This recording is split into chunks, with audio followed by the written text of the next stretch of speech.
Philomythia podcast. Hello, I'm Welcome. Ian. Welcome. I think What? I'm Ian. I'm Eric. No, my name's Pablo. And are we calling you Pablo today? No, a few people will get that joke. Are you Ian? No, my name's Pablo. Some people will get that. Some people won't. It's funny.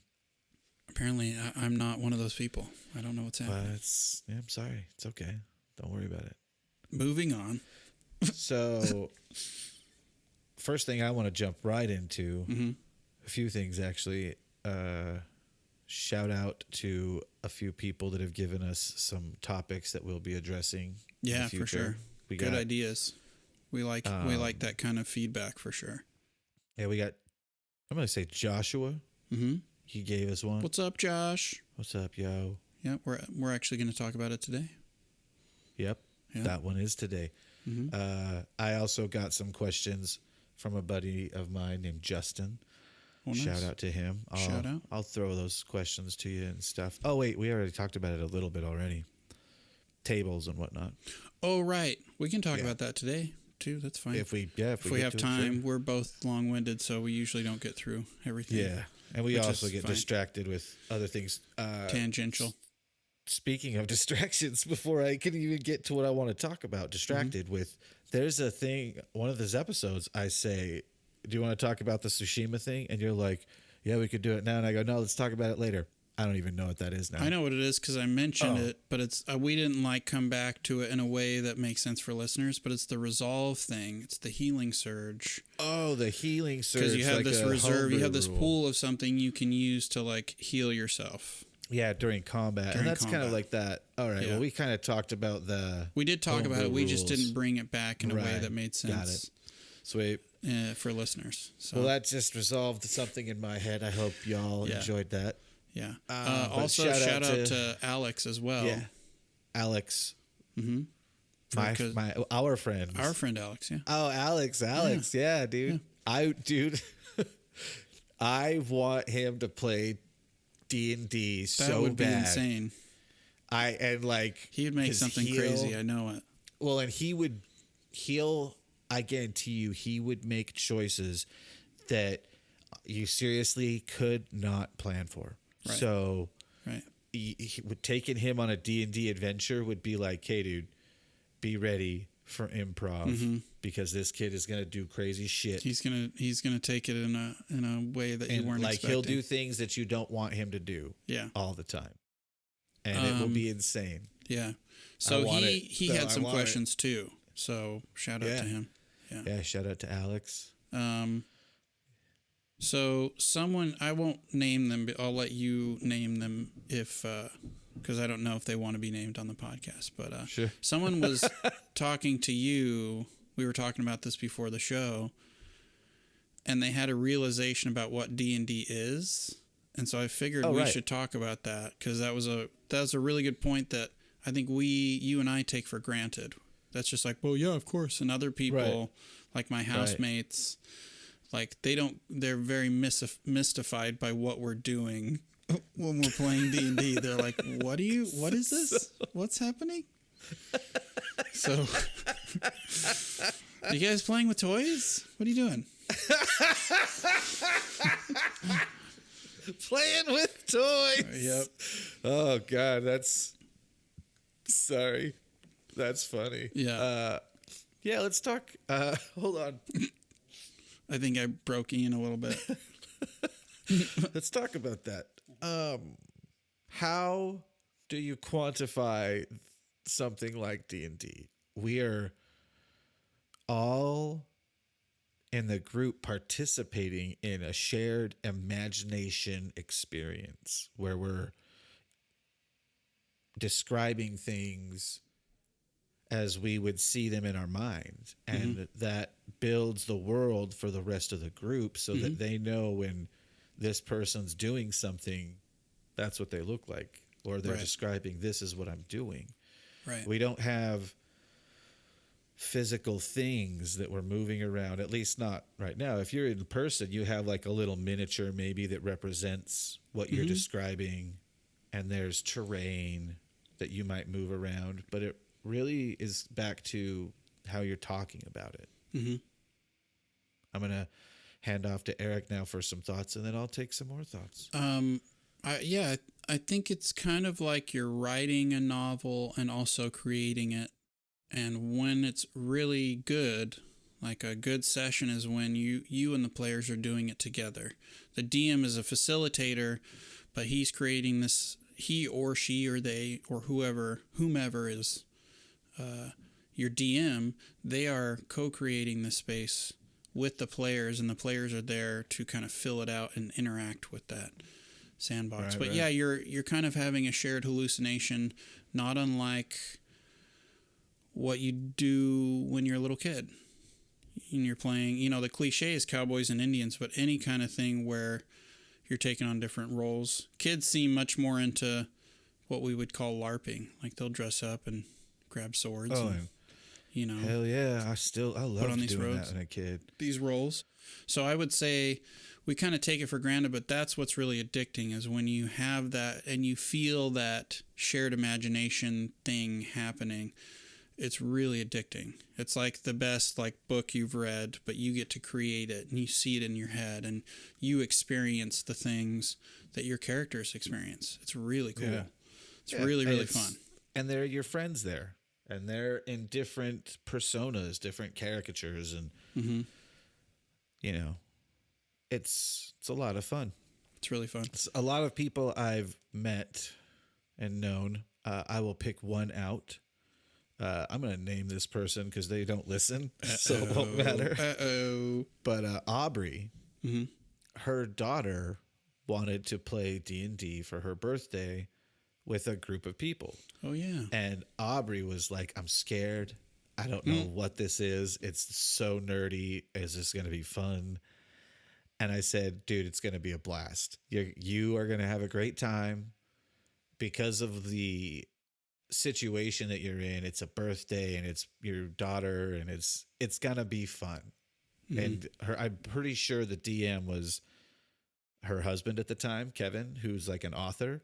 Oh, yeah. I mean, there you go. And it's, it's his daughter. He knows his daughter and what she likes. He knows, and he's a D&D fan. So they had this D&D adventure for her birthday, and Aubrey messaged me the next day. She's like, holy shit, that was so fun. Right. I am blown away. She's like, I never knew that's what it was, that you guys, it's this fun thing. And it's like, well, yeah, like why would we do it and keep doing it if it wasn't fun? Like, It sounds nerdy to talk about, but to experience it, just like we keep saying to people, everyone should play it. Like you should, it's just like when you're a kid and playing, like you just said, like playing make-believe. It's something that you can just have fun with. You're free to be whatever it is. It's fun. And look how big,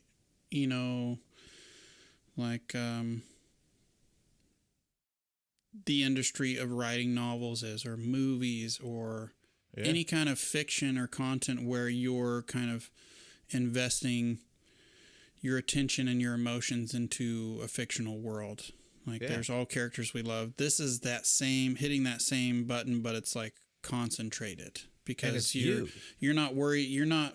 It's not filtering through anybody's vision. It's your story that you get to tell. So it's like the uncut grade A good stuff, because the stories will always be relevant to you. Right. Even if you don't intend them to, you're going to, your unconscious is going to give you little gifts, and you can run with them or not, but it's going to be more meaningful to you than say just whatever TV show or book. Brother. Is on there. Yes. Alex was talking to me, and Alex is a real smart kid. He's super He's smart. a professor, literally. Yeah, he is. He's super smart. He's like 10 years younger than we are. He's a smart kid. He's a college professor. Yeah. But anyway, super talented musician too. Shout out. He plays everything. He writes. I think it's 10th Enemy Has the Bomb is his what he releases music under.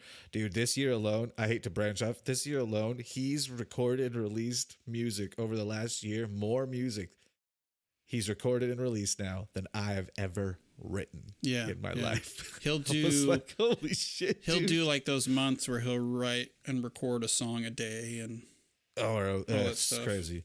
Regardless, my thing that I'm going with for Alex, he was telling me there's a word, I don't know what it is. It's in my phone about how things in your past will influence your ideas in the present, and you may not even realize that you're like literally stealing ideas from your past. You just don't know it. Yeah, it seems like your own idea. Right. Yeah. And there's like a whole word for it, and he is like, the science behind it's super crazy and fascinating. I was like, holy shit, we should like talk to him about that one day. And I'm like, down. Because like that's very relevant. That seems so cool. Yeah. If he knows anything about it, if he doesn't know anything about it, regardless, that just goes back to one of those. It's an excuse to get him on the show and just be like, hey, let's shoot the breeze. Hey, Alex, you want to play D&D? Oh my God. And DM him. Holy shit. I would almost want to be like, both of us are going to DM you. We're going to switch this shit you're going to be the player and we're going to work this together because you're insane. And we don't know if one person can handle you as a player. So we're going to both. He's going to build some kind of character with like all these obscure pop culture references, and we're not going to get like half of them. Or just something fucking that you're just like, what? Right. He's be like, yeah, that's what I want to do. Oh, okay. Okay. All right. We're doing it. That's what we're doing. Because he's even described to me like little things that he thinks he would do in a game. And I'm like, that's funny. I mean, I'd let you do that. I don't know if anyone else would, but still. But my thing was going back to the idea of stealing from our last episodes that we talk about. Steal like stealing a DM? your favorite stuff and referring to this idea of what we're talking about, how to play D&D or what D&D, when you're playing it, what's happening, and there's a lot of people that would like, that are super invested in like the Marvel Cinematic Universe, for example. And you love all of these characters that are outside of you. Hey, fucking A, man, create Tony Stark then, if you want to, and name him something America else. In name fantasy. him something else. Yeah. Add some of yourself into it.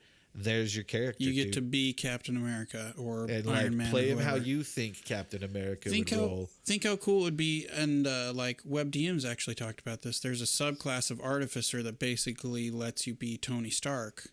So you could be like an Artificer and build a crazy flying suit of arcane armor that turns you into like a superhero. Like, it's totally doable. It's baked in. Right.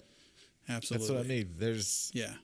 D&D is meant to facilitate you creating with your friends or people they may be strangers at first. I don't know. Being able to like let loose and be something else. And anyone that's playing D&D, from my experience and from what I hear, word is around town. Right. Some people are super shy at first, but everyone came to the table wanting to play. So if you start letting loose a little, lean into your characters. Doesn't mean you have to do the voice. Just lean into their personalities when you're doing your actions, when you're doing your stuff. Have fun. Because that's literally what it is. It's about creating that world with people and narrating a story, like we've talked about, how it's the modern storytelling type thing. Like, could it's you kind of imagine, the new oral tradition, and instead of a campfire, you're around a table telling stories to each other. And it's shared, and it's a lot of fun. And I mean, I'm gonna segue here. Are you ready for a segue, or do you? I was gonna say something, but I totally forgot about it. So please segue. Well, we'll come back to it. I'll interject if I do. So we've talked a lot about role playing in these games that we're playing, and we've also dropped pieces of our campaigns, little clues, and we've gotten questions from people going, should I know what you're talking about? What the fuck are you talking about? What is this? What are you talking about?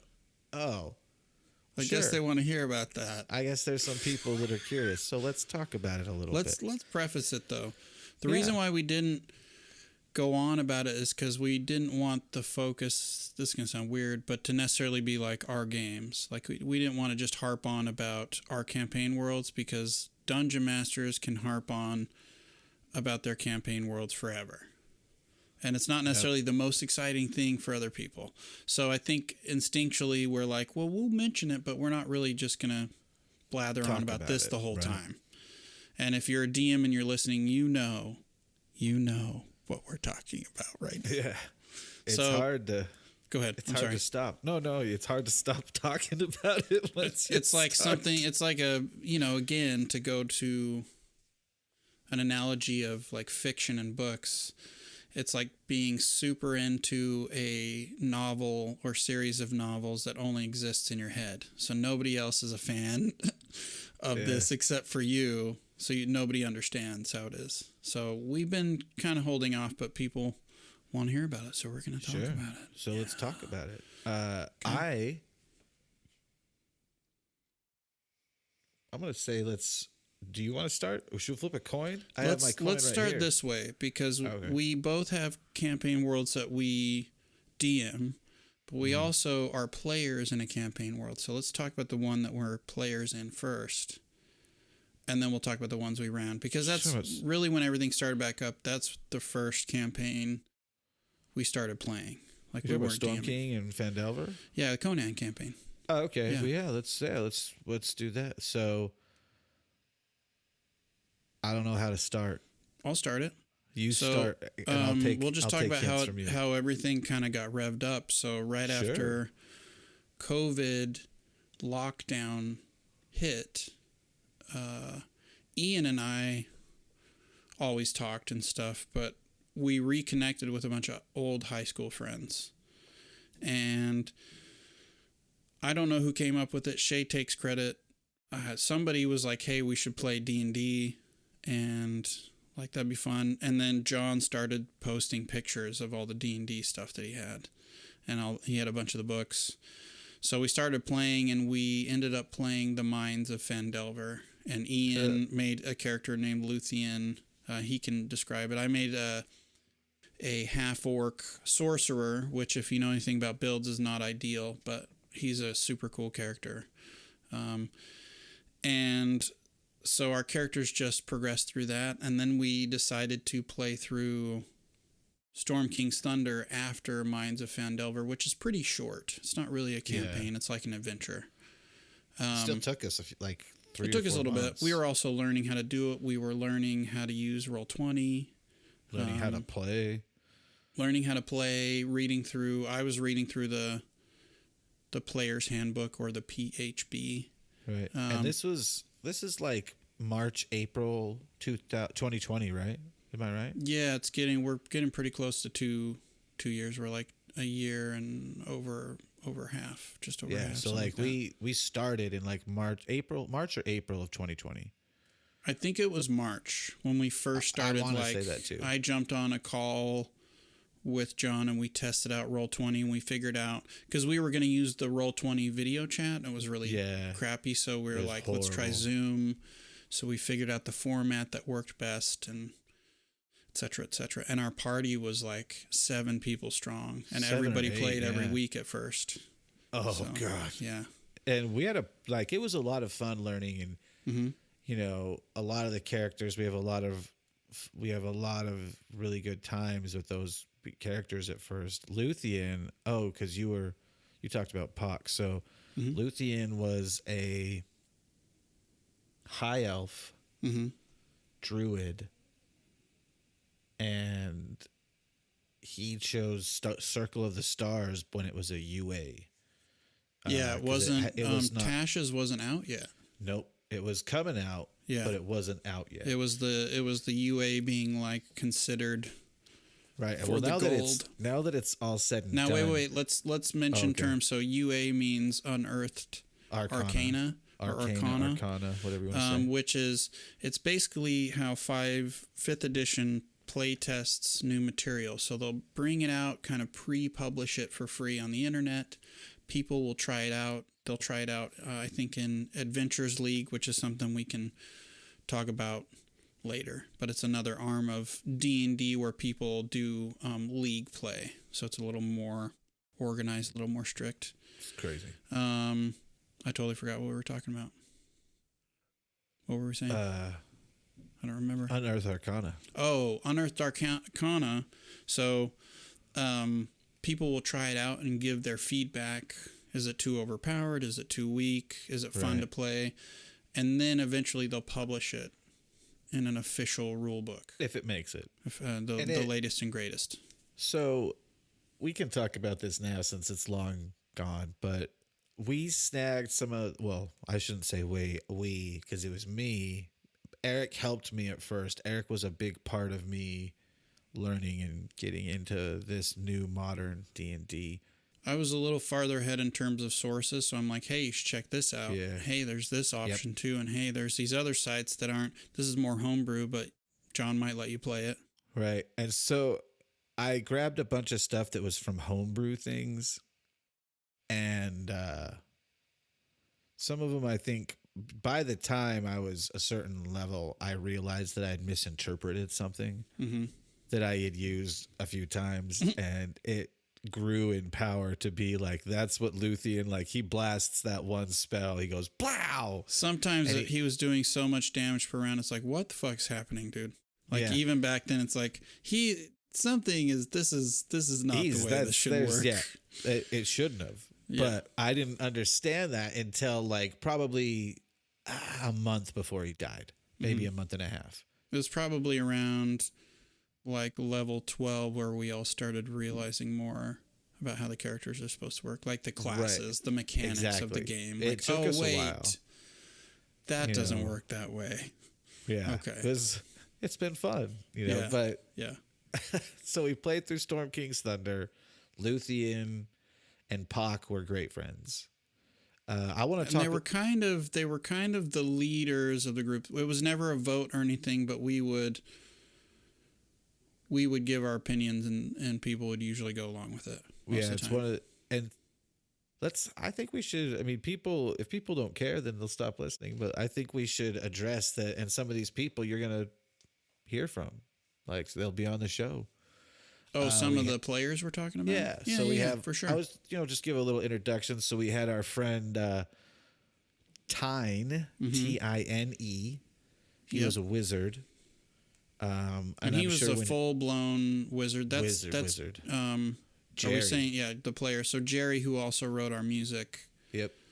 He's going to be on the show for sure. He was... we'll let him talk more in detail about their characters. We'll just kind of introduce them. I just hit my microphone. And Tyne, we'll say this. Tyne started out as a very kind of lawful, good almost character. Oh, yeah. He was very interested in justice and things being fair at least from Tyne's perspective. And Jerry leaned into it hard, for sure. Yeah, for sure. And then you introduced one of them now. There was Shaddad, who was a Dragonborn Paladin. He came in a few sessions later from the rest of us. What was that? He worshipped Bahamut. Bahamut, yeah. Bahamut, thank you. Yeah. And he was same thing, very headstrong and more lawfully oriented. That matters a little more for paladins, as I understand. I've never played one, so I could be wrong. Traditionally, I guess.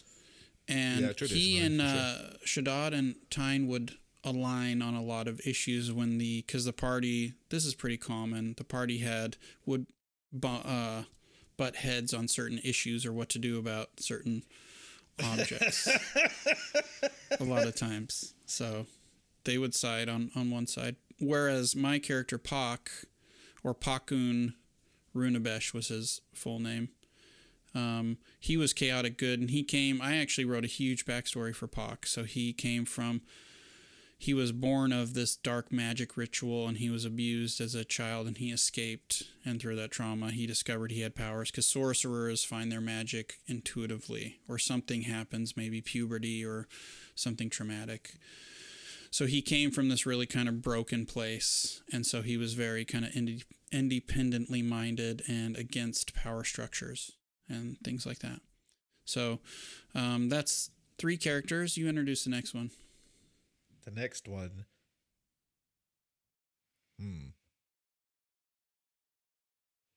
Who would I want to introduce? Just next? introduce the next one that comes to mind. Just don't draw this out. Stray. Okay. Oh, there we go. Stray is played by our buddy Harley. Mm-hmm. I'm sure we'll try to get him on here. Oh, you're going to be hearing. We have something special from Harley to do with Stray and Harley that will be coming on the show sometime in the near future. I'm not going to say any more about that, but Harley's been my friend since we were in 4th grade. Mm-hmm. We're almost 40 now. So I've known Harley for a very, very, very long time. Mm-hmm. He plays Stray, a human ranger, and he's great, man. He's great. And there's not any way to really describe how Harley plays that character unless you hear it, which you will. Yeah, you will. You will soon. And Harley plays his characters kind of... they're all versions of Harley. Right. But some of them have some of them are 3% meaner, so you're like, I don't see how any of them are different. Well, if you know Harley, that one's a little bit meaner. It's hard to see. Harley has a way with language. So the way that especially he describes his attacks. He's so great. And the action is very unique to Harley and who he is. It's great. Yep. It's awesome. And then we have, I'll let you introduce another one. I wish we had pictures of all of them. That'd be great. Let's see. There's only two left, I think, right? I mean, two characters. There's some side characters and stuff. I just figured we'd talk about the main people. Yeah, just the main groups. We had a droid. Yeah.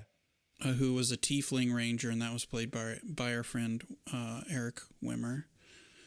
And a droid it seemed like Wimmer, like the dice, he was blessed with the dice because he would roll good a lot. And a lot of people say rangers are broken. I didn't see that on the table. Rangers fucking kick ass, man. I watched him decimate things. Kill. And I think he was a certain type of ranger that guarded the borders, if I remember correctly, where he had like certain extra things with favorite enemies and stuff because he was out on like the borderlands, like killing those things specifically all the time. And I think giants was one of his things. Giants was definitely one of it. Was that his favorite enemy? And we were in playing a giant killing campaign, which wasn't. He picked his character in Fendelver before that. So. Just like I picked.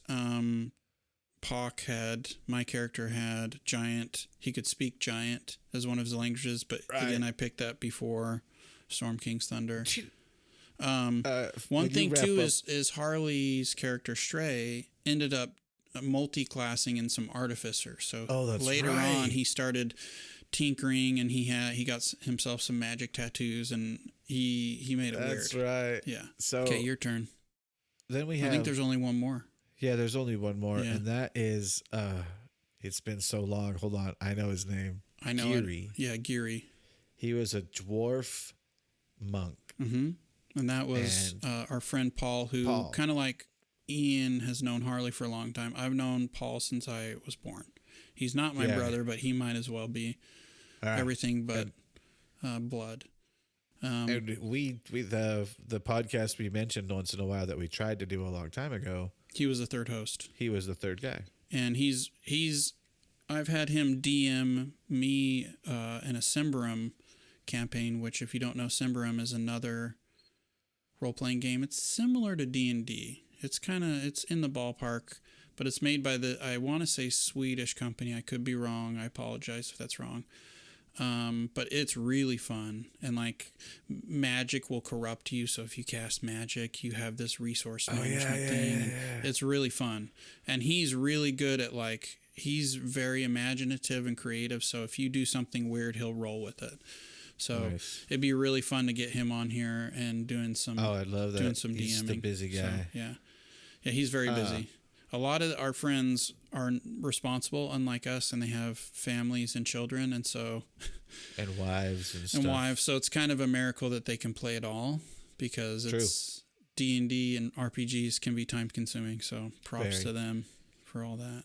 And then John, who we've talked about a lot, obviously is the DM for He's the DM Conan. of that campaign, yeah. And I named it Conan Campaign because after a while, John's style of DMing is more like he loves demons and monsters, and he just wants everything to be just gotten out of the gym swole with a giant club, and there's heavy metal playing in the background, and everything's on fire, and your characters are running in there, and they're just going to beat the shit. Everything's on fire. Everything's on fire. That's so true. Yeah. Everything's on fire. Yeah. Don't step here or you're fucked. Yeah. Don't step here or you're fucked. Yeah. Yeah. This monster right here. And so he's been waiting for, ever since we started, for our characters to get like huge. So he could just be like, all right, now I'm going to throw gods and demon gods. And he did. And this. He did. Here's the thing, though. He wanted it so bad that when we started at level 1, and we should say this, our first encounter was with goblins, and we almost all died. We almost died. Our NPC who was there, what was his name? Borger, but we always Luthien started calling him Booger, and that's when we knew, Luthien, this character, he's just an asshole. Luthien is known for being a jerk. A dick. But he was also the healer of the group. Mm-hmm. Like, we talk about him doing damage, like you've heard us, but his role. Well, what was his healing. class? He was a druid. So druids can do both. They can heal. They can do like crazy amounts of damage. It's insane how good that class is. The druid is a monster. Yeah, you can. With the really subclasses out there, you can really devastate shit. Yeah, because it's just kind of nature in general. Their thing is kind of changing shapes, but they can do some crazy spells, and then they can do some crazy class abilities. Like Ian's was Circle of Stars, and some of those high-level things you can turn into like this transparent, glowing thing, and you can't get hit, and it was crazy. Incorporeal and yeah, but that spell that I kept using, that guiding bolt, that I would hit, and it would like how we let it go up in level. Mm-hmm. Yeah, I don't know if it was supposed to go up in level. Probably not, because it was really that. And then the way you cast Firestorm too early on was like, I think Firestorm is one of those spells that we just keep rolling with it. I'm like, I don't know if that's how it works. It's not. Because there was before you would split them up.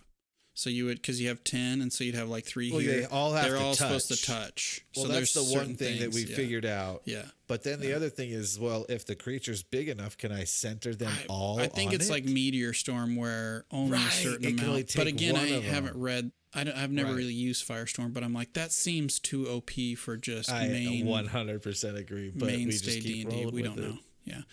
But again, so Conan Campaign is all about smashy. Again, not good or bad, but that is a style of campaign.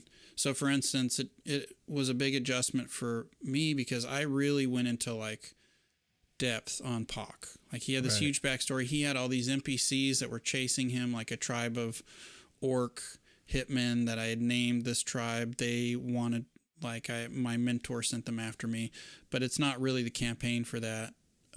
Because really DMs can use NPCs and character backgrounds to incorporate into the world. We've talked about that. So, and it doesn't mean you have to. It means you can. You can, yeah. And that's the whole thing is.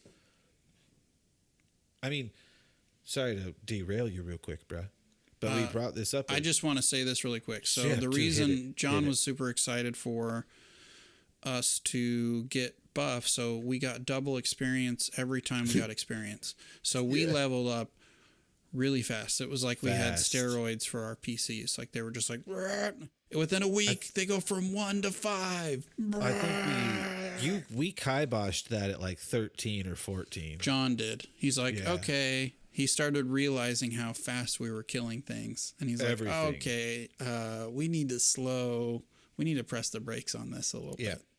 So anyways, continue. No, this ties into something we talked about earlier about, and again, negative experiences doesn't mean, it just means you have to adjust. Like people ask, the question that Josh asked was about our negative experiences within D&D and what do you do about those things? And we have examples, but this one being a first thing, negative experiences, good or bad, doesn't matter. It just means, you have to overcome some situation. It means within the table. You might have had a bad experience, but I think the question is, how did you handle that? So what did you do in reaction or as a result of having this? And I think this is a good example of one of those kind of moments where if you've prepped like a huge backstory and you have this really deep role play character and the campaign ends up not being a really big role play backstory situation, what do you do about that, man? What did you do? So for me, and again, a lot of this comes back to just knowing the people at the table. Yeah, and knowing who they are, and everybody who plays in Conan, like we all went to high school together. So we've known each other for a long time. For me, it was just being like, you know what? And I was listening to a lot of like web DM and stuff. So I was getting advice from people who had played a lot longer than me. Even if it wasn't directly to me, I was kind of absorbing ideas I hadn't necessarily considered. And one of them was your character and the table that you're playing at, the campaign you're playing in, the world and the DM style that you're interacting with, you're going to have more fun if they match up.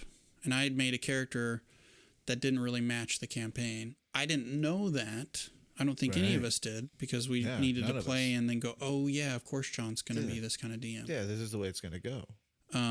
I was just like, you know what? I'm not going to worry about the backstory stuff. I'm just going to play because my character is still super powerful and can do a lot of damage, and I still have fun playing that character.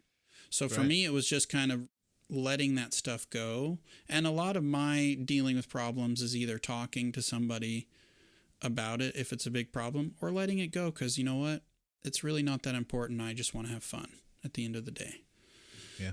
So for that specific thing, it was like, you know what? I'm just going to have fun and play at the table that I'm playing at, instead of try to be like, this needs to be different. That's not, that's dumb. That's going to ruin it for everybody. For sure. So that's how I dealt with that specifically. Yeah. And it's, again, this isn't to say, oh, John should have. No, it's to say, as we learned playing, this John's style is this certain style. There is role play in John's game, but his role play it wasn't always incorporating our backstory. It was more like encountering interesting characters in the moment. Like we'd go to a town and so we'd have downtime. Like, there's a town called Golden Fields that you have to defend. I was so going to get into that sure. We'll get into that. Hold on. Okay. It was just like you role play your characters in the moment. Mm-hmm. So, you just have to, because I had the same I didn't have that same experience as Eric in the social thing. Cause I initially when they were all planning to play D&D, I had already had my time playing and trying to do D&D. And I was just really not too enthused about it because of my prior experiences. And in most of my prior experiences before my friends were with my buddy Cody. And, he lived far away back in the 90s. So I didn't really get to play very much. And when I did get to play with him, it was awesome. But me and him, that was the only people I knew. Then I met Eric and all them, and there was a few attempts. And so when the whole thing got brought up to come play, I initially was only going to create a sub character that just hung out and hold on really quick. I have to interject because you're putting a spin on something that's a little different, which is no, that's fine, man. In high school, Ian was the kid who'd be like, I'm not going to play, but I'll hang out and play guitar. So Ian never played with us in high school ever. Yeah, that's true. Couldn't even get him to be an NPC or anything. Not that we played consistently that much. So when John actually convinced Ian to make a character at all, I was shocked. I was like, what the fuck? Because I kept telling John, I'm like, Ian's not going to make a character, bro. It's not his thing. He's not going to do it. And then he did. And I think part of why Luthien was such an asshole, because Ian's like, I don't really care about this right now. I'm just going to play and I'm just going to be a dick to everybody. And then he got tricked into playing and then it was like, oh, this is really fun. So that's all. So you see Ian now obsessed with it. He was like, no, I don't want to play. I'll hang out, but I don't want to play. Anyways, continue. I'm going to tell the audience real quick. There's like 3 people, maybe 4 people in this world that can like check me and be like their observation of me. I'm like, oh fuck, they're probably right. And Eric Blood is one of those people. Dun dun dun. He sees through my facade in the way that I'm like embarrassed by it. So, well, the thing is, it's not to out you; it's to say, hey, Ian was like the person that was like, this is dumb. I don't want to play D&D. I'd try to get him to play for years. And then once he did, he realized that it was something different. Like once you really get into it. And now he's the most obsessed person I know besides me, where he's like, come on, guys. Why aren't you on? It's 6 o'clock. We're supposed to fucking play. Right. So now he cares a ton. So it shows you how fun this game is because it can win you over if you actually give it a chance. You know, again, God, delving deep into Ian's psyche right now. Delving too greedily and we'll too talk deep. about my negative experience too. Mm-hmm. My first encounters with D&D were with Cody. Mm-hmm. We're hoping to have him on one day. For sure. That'd be awesome. We've talked a little bit about him already. Shout out to Cody. Cody. I've known him so long. Mm-hmm. So long. And so I got to really get into D&D a little bit with him. Mm-hmm. And it was so much fun. I had such a blast, but he was the only person I knew. Mm-hmm. Then D&D fell away, and I got into music and girls. Yep, that happens. That's definitely happens. Eric's talking about that time and out me, which is true. I didn't play. I would hang out and play guitar. And then they wanted to play. And truth be told, when I created Luthien, even Eric checked me on that too. I was like, I'm going to make him how I want to make him. And I created such an overpowered character with stats that were unreal. Unreal. And John and Eric were both like, no, dude. And I was like, fuck. Fine. So they lowered them. And I think they let me keep a tiny bit of a goose on a few stats, but that was it. And then they also let me use the Unearthed Arcana. Mm-hmm. Well, I got to be that druid. Yeah. Indeed. There you go. Yeah. So negative experiences for Ian. So I didn't create my character as a role play character very much. And then as we started playing, there were moments that things would happen or this would happen, and I'm not as good at this stuff as Eric is, you guys. I'm vocal, and I'm embarrassed if we ever release footage of us playing because I'm an asshole. I'm a dick. And me and John have known each other forever, so I get wild with my friends, and they know a lot of me being bombastic is a certain way, but there's some times where I'm like, fuck you. That's stupid. That's the stupidest thing I've ever heard. That's inconsistent, and I have to say something, and I say shit, and it is not the right way to do it. There's a lot of footage out there of me doing things the wrong way. And as a player, I have definitely been that person that comes across as confrontational to the DM, and it's not good. So how I deal with that is I apologize once I've done it. And that's the best thing you can do, too, is just be like, hey, you know what? I'm sorry. I'm sorry. I got a little out of hand there. Yep. Yeah. And I've done it a bunch. But that's what happens is I do it, and then I apologize. And I don't blame anyone else. I take responsibility for my overreaction and what I do. And I would say, to just interject with all our friends now, I'm very impressed that I feel like everybody, because we're all a bunch of dumb boys. Like even art school kids, we're still just like your typical high school boys growing up being dumb. Everybody's really much better at communicating, or at least apologizing and like Just being like, oh, I'm sorry, man. I didn't mean to hurt your feelings. Or, hey, I was kind of a dick. Everybody in that group has grown up a lot, I feel like. Right. So it's nice to see that we can just talk about things if we need to. Yeah. And then get over it, you know? And that's beautiful segue into where I'm trying to go with this, is that it really comes down to it with a negative experience at the table. And I'll bet Eric can attest to this. All you have to do is be honest and try to come to the table, be humble, be like, you want to work through it. Mm-hmm. If you want to work through it and people want to work through it, most things can get worked through. You just have to communicate and be real. Don't get crazy. Don't, take a minute if you're feeling intense emotion about it. Right. Because that's... Don't talk about it then. Let yourself calm down a little bit. And I'm that guy. I do that sometimes. I get out of control. And I say crazy shit. And I'm even bombastic about how I'm talking about it. Eric can... I don't say that crazy as shit. I'm just kind of a dick. Just kind of. Well, I think a lot of times now when you freak out, it's because you actually care. And you'll see something, you're like, why is it going this way? And then you're like, oh, I'm sorry, I shouldn't have handled it that way. Right. Oops. And that's what I'm trying to say. Yeah. I do that. Mm-hmm. And sure. Right, it's almost like if any of y'all have seen Metalocalypse, Pickles freaks out when they're at the food library and he's like, it's a grocery store. I'm sorry. Sorry. You bastards. I have these moments where I spike with my rage and it flies everywhere and almost immediately I'm sorry. I don't mean that. I'm right. Good.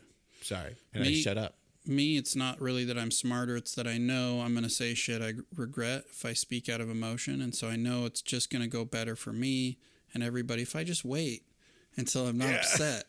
It's a lot nicer experience than to say some crazy shit that, you're just in your emotions and you're like, blah, blah, blah, blah.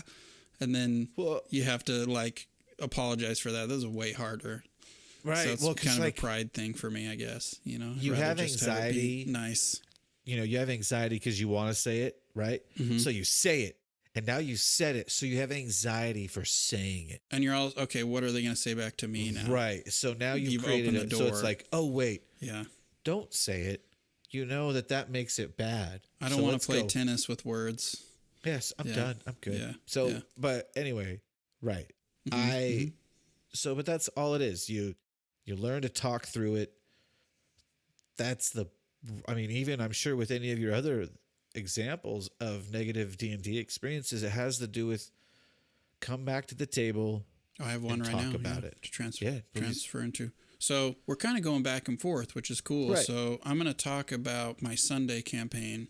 Oh, and what it is, and then a bad experience with that, but how we turned it around. Let's give the audience then if we're going to jump to that, let's give the audience the resolve because we literally just finished Storm King's Thunder. We did. The last session we played was the final Storm King's Thunder session. So the story is over. Those characters we got to do little epilogues and stuff. So those characters are done let's give the audience a little reprieve of kind of what the fun resolution here in a second. So we went through the whole campaign. Mm-hmm.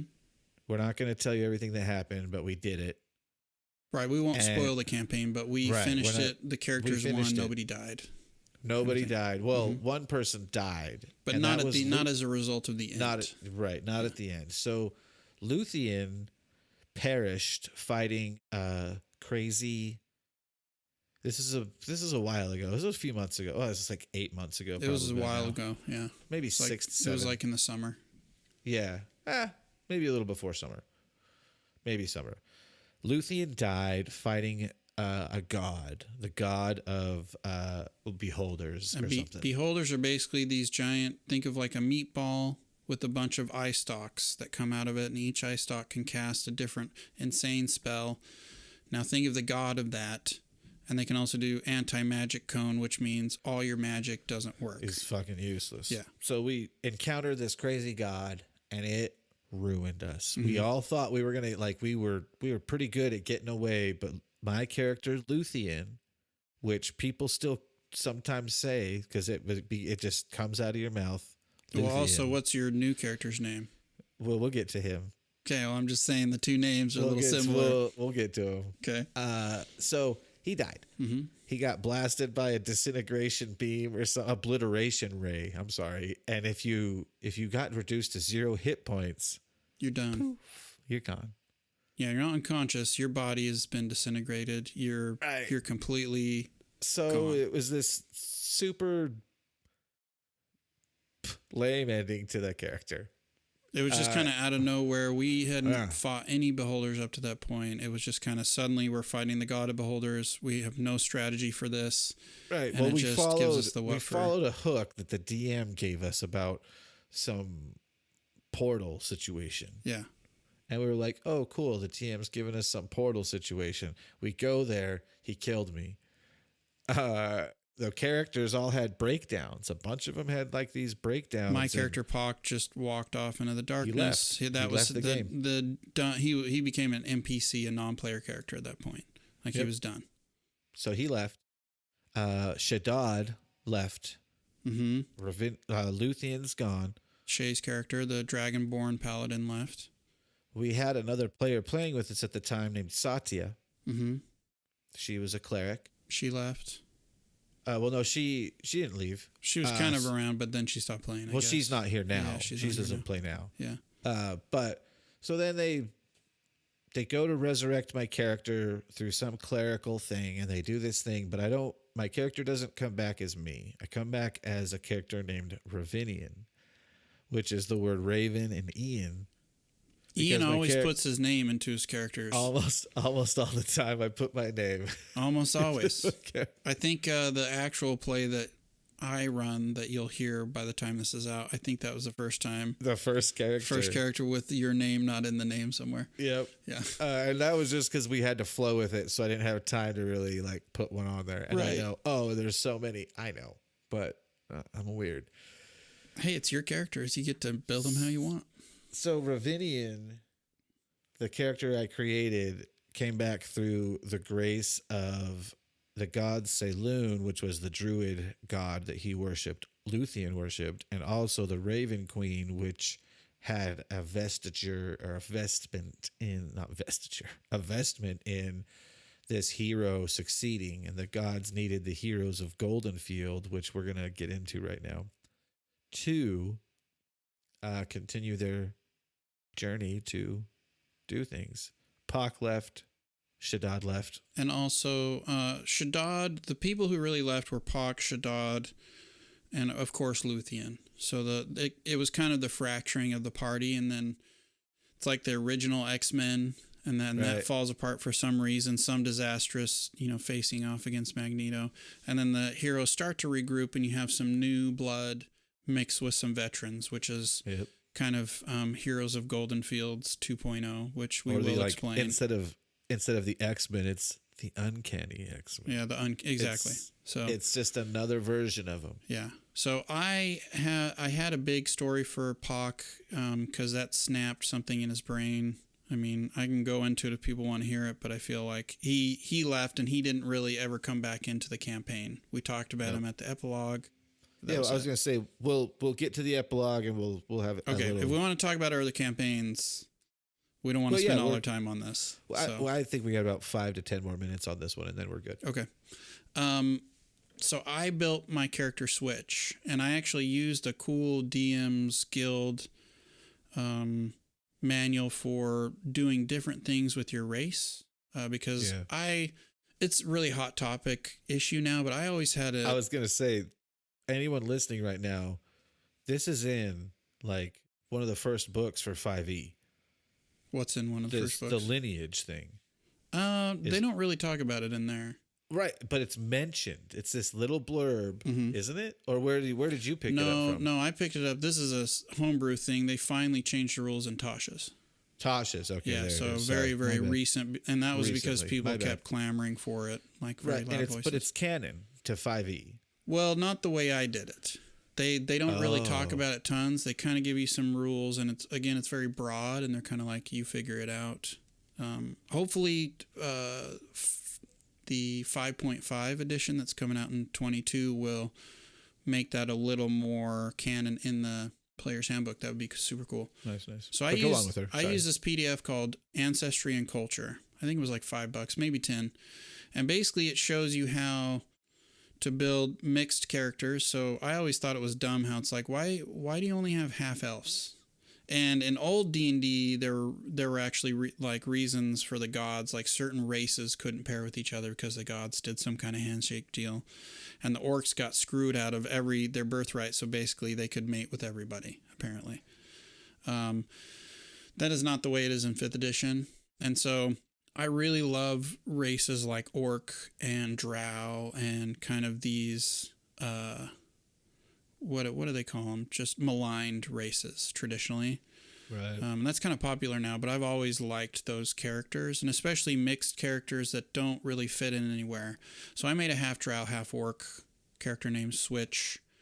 When you build a high level character to start with, you can get a lot of extra stuff, like in terms of treasure and magic items, because they have tables for that. So I made her a Tomb Raider, and I based her background off the archaeologist background in Tomb of Annihilation. She was super, I can't remember the name of the subclass, but it's basically the psionic rogue from Tasha's. Oh, Soul Knife. Soul Knife. Fucking awesome. Their class abilities. So she has these daggers she can do with psychic energy, and at certain levels she can throw them and then teleport. She can go invisible. Yeah. She can do all these cool things. So I did that, and then a little bit of warlock, because basically her background was her father was an Eye of Grumpsh orc, which are like these huge orcs. They're kind of like a Goliath orc, so they're really big. And he was kind of a gentle giant. And then she had a drow mother. And she basically got tricked into her father gets killed, and then his soul gets put into the sword. And so she gets tricked. She's trying to save her father's soul, but it gets put into her rapier. And so I didn't know that. I know, That's nobody sick. do. So that's awesome. Yeah, so she has this cursed blade that she has to use, and she has to feed it souls every 3 days. And so I took the legendary weapon Black Razor, and I called it the Obsidian Tongue, and I reworked it and made it a little weaker. But we're really high level, so even the normal blade, we're 20 now. Is kind of 20. And when you're level 18, you need really powerful stuff. Let's just say that. But basically, the whole party would see her argue with the sword. Yeah, they didn't know what was going on. But she's arguing with her dad's spirit, and she's trying to find. That's why she's raiding tombs and stuff, and why she has to secretly sneak out at night. And so basically, this demon tricked her, and she's trying to find a solution by robbing these tombs to get out of it. But as she's going, the blade is corrupting her, so she starts liking it as she goes along. So she's this crazy. She's kind of based on Gwenna Sharp from the Emperor's Blades books, which again, they're some of my favorites. Yeah, Gwenna. But she's got this shock of red hair, and she's got all this attitude, and she's this lesbian, and she just carouses all the time. This is my character, not Gwenna. But right.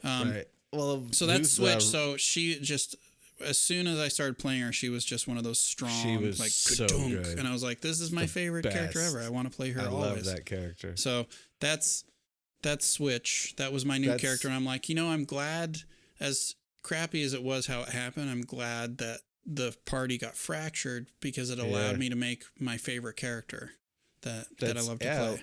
A lot of things came from that. I made Ravidian, as we've been talking about him a little bit. That's who Luthien came back as Ravinian in a new body. He was an Aasimar, a certain race of Aasimar that usually wear a mask. But when they take their mask off, their kind of like weird skeletal wings come out, and they can't fly, but they just look crazy, and you can see what they look like. And he also had like Eric mentioned, when you create a high level character to start, you get a certain amount of rare items, you get a certain amount of very rare items. And I picked for this character to not wear basically anything for armor, but use there's a tattoo you can get from Tasha's that'll give you an armor class of 18. And I was like, you know what? 18 is a solid armor class for a caster, and it's a decent armor class for someone that's a melee at high level. That's not so great, but it can be done, you know? So I created him to have this slight weakness because he was a Hexblade Warlock sorcerer. So he had a lot of Divine Smite. His Hexblade was quite powerful. And let's interject really quick. A previous episode, Ian has talked about his Coffee Lock character. This is the Coffee Lock character. This is the Coffee Lock. Yeah. We don't use short rests, but I gave him He still could do some shit with the sorcery points. That's what I was going to say. Sorcerers are really badass in terms of manipulating their magic. So I had sorcery points, and I was also a warlock. So I manipulated high-level spell slots and low-level spell slots to be able to cast Disintegrate a bunch of times. Or Eldritch Blast 8 times. Or with twin insane. spell. Yeah. So it got pretty crazy. It was cool. It got crazy. So I utilized that in the end, but he was a very cool character. A lot of people liked him. He was a dick, obviously, like Luthien, but he was a little bit more charismatic about it. And then the other character that was replaced, that was Shaddad, he was a Furbolg druid of the Spores. Named Leo. And he was this crazy thing. I loved the way he played that character. His character was so funny. So great. Super. And his secret backstory that he revealed great. At the epilogue was amazing. Right. And we'll let him talk about it, but we'll let him reveal it. But it was really cool and well thought out. And it was like, oh, it was another thing like, oh, I didn't know that. That's crazy. Super fun. Yeah. So in the end, the death of Luthien created a lot of variety to the situation. Yeah. Speaking of negative experiences, what do you got? I was just going to say that's one of the things I've learned about life in general is those problems that get thrown up that can be really frustrating. A lot of times they lead to opportunities that wouldn't have otherwise popped up. Oh, so true. It's so really hard to remember that in the moment. Yeah, that's just life in general, but they can be, I hate this term, but blessings in disguise or opportunities in disguise. Yeah. Blessing in the skies. Blessing in disguise. Blessing in the skies. Blessing in the skies, yes. Where Fitzban watches over us. Fitzban. So we beat it. We created some fun little retirement stories, but then we're going to end this, not this episode, but this section. This Golden Fields. We took over Golden Fields, by the way, everybody. So let's talk about Golden Fields just really quick. It's just one of the towns you can go to during Storm King's Thunder. And it's kind of just an aside. It's a side quest. You defend the town, but we took to the town and we started building up the town and improving it. And we became known as the Heroes of Golden Fields because that was our home base. Right, and we defeated like an army of like. It was a lot of giants. Ogres. It was a lot of ogres and giants. It was a 3-week battle because we had like 3 or 4 sessions where that's all we were doing. Yeah, just battling and battling. It was so long. It was so crazy. Long. Yeah. But we saved the city, so we're known as the Heroes of Golden Field. And still, Pock really took to it, so he hired one of these halflings who, again, had another quest where he was hard on cash. So Pock was like, "Hey," we started getting lots of gold. He was like, "Hey, I'm gonna hire you to buy up land and like build up this tavern, and you're gonna handle all our money." So we had a little pocket dimension where we had all our treasure, and we were buying up all the magic books throughout the land, and that was really gonna be my plan for Pock is he was gonna retire at Golden Fields and become like start being socially responsible. And that was actually really fun for me, like having that character like be a captain of industry. I don't know why. Seems super boring, but it was really fun to do that. Well, then it went crazy. So we actually made a company, Runabesh, which is Pock's last name. Runabesh Industries LLC. Industries, yeah. It was great. It was fun. So at the end of all of this, we finished the game. We kind of gave it this whole epilogue, but then we had this dark epilogue where some dark things happen. Are we going to talk about that right now? No, we'll Okay. save that for another day. We'll talk about the epilogue because we probably won't ever play through it, but I'd love to write a story about it because it could be really epic and cool. Right. So we'll save that the normal epilogue was fine. Everything was great. Everyone we won. Great. Everybody was happy, and the giants made peace with the little people, and we did what heroes do. It was like a classic ending. Eric. Yeah. Eric. Yes, Ian. One of the most crazy experiences I've had at a D&D table happened on a Sunday. Yes, that was what I was gonna. So let's, for the listeners wondering about negative experiences, Sunday campaign had one that was. It was pretty crazy. It was wild. Yeah, it's wild. And man. I didn't really tell people about this at the time. It got handled and it ended up being really positive, but I had a lot of anxiety planning for that campaign afterwards because I was never sure is something going to happen again. And again, it wasn't logical, it wasn't reasonable, it was just my kind of fear around it. Because when you're DMing, at least for me, you're pretty vulnerable emotionally and mentally because you have to be really open and you're just kind of in the flow of imagination. So like if people are pulling you out of it, it's hard to take. So to kind of just very briefly describe the Sunday campaign. Talk about dude. That was the very first campaign I ever finished in my life, and you ever finished. Yeah, we actually went through an arc, and we started whole going through thing. another arc, but then like campaigns, tables will fall apart, like people can't make it, and it just maybe not worth the planning as a DM. Like if people aren't going to show up as much and that, so it just slowly devolved. But I started that first campaign though was so good, man. It was so fun. Good. I think they liked it after the fact. I think people were so about it until later on in the campaign as it developed because it got pretty crazy. So I liked it a lot. I call it the DVC campaign, which stands for Dispensable Vanguard Campaign. So I guess I'm saying campaign twice, but whatever. It's nice to have some kind of thing to call your group. And I just wanted to run a weekly campaign because I had my other one, the Monday one, which we'll talk about, but it was every other week just because of who was playing. And I was like, I just want to play. I want to get the experience of prepping every week. Right. So I started doing one campaign every other week and then one campaign every Sunday. And it was a lot of work. So that's when we were talking about getting table time episodes ago. And Ian's like, 3 times a week. I'm like, I don't know, man. It's a lot of work, depending upon how you plan. Absolutely. And basically, it started off as a one-shot. The one-shot took 2 sessions, but the characters made their own the players made their own characters. We won't get into it too much, but Ian played a Warforged samurai. It was pretty cool. Samurai. It was what was his name again? I don't even remember. I don't remember either. It happens. Samurai. Something Ian. It was another. Yeah, it was something Ian. Yeah. Anyways, it'll come back. So the one shot was basically in the middle of summer. There's this little valley up in the mountains, and there's a curse on the land, and it's like the middle of winter.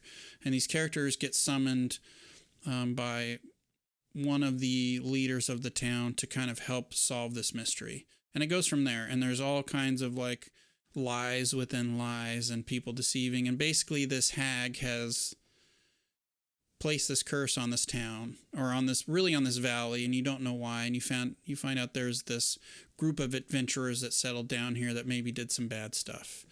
But it took on from there, and then after they beat that, I was like, well, do you guys want to keep playing this? Because really the idea was to do like classic dungeon delving D&D, and that is not what it ended up being. It took a weird turn, which was fine. That's so true. So like for instance, the end, I left it kind of a cliffhanger.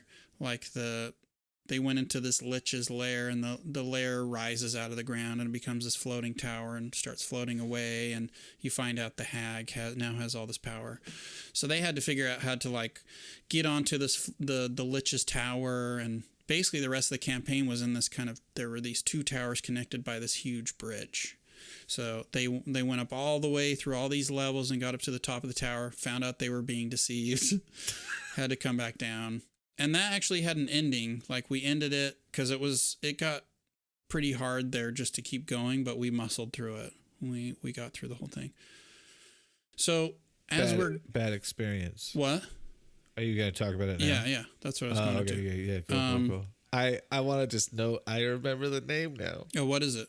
Sarian. Sarian, there you go. Yeah. Yeah. But he was overpowered, but it was good because everybody else, so good. A few of the people hadn't ever played before. And one of the characters, she made a wizard, and that probably wasn't the best choice just because it's so much more to learn. And people say that, but you're like, my philosophy is let them make what they want to make. But sometimes it can make really getting the game harder. It can. Oh, so it's nice to make a character that's just simple to manage and you're having fun and that kind of thing. So at a certain point, I'm raising the tension in the campaign. They've just got to cross this huge bridge and this Draco Lich comes out of the ground. And it's not really for them to fight. It's just kind of tension, and like there's these creatures are kind of like proto-elves that I call the Eld, and they're invading this plane of existence, and there's this huge battle between the undead and the Eld going on this bridge. Huge. Like this bridge is probably half a mile wide and a couple miles long, and they're like thousands of feet in the air. So it's, super epic fantasy. And as I'm describing things, one of our players freaks out and starts being like, what the fuck are we supposed to do? What is happening? We gotta add right now. Okay. There's a reason she had a reaction. Oh, well, Ian was being a dick too. I was. as his character. But he was mouthing off and being snarky, and I was just DMing. I wasn't really thinking about it because he had been like that for a while. I'm always like that. And that's who I play. There was some other just small issues, like players telling other players what to do on their turns and stuff. But I was being a little too hands off in hindsight, but trying to let the dynamics of the players kind of work itself out.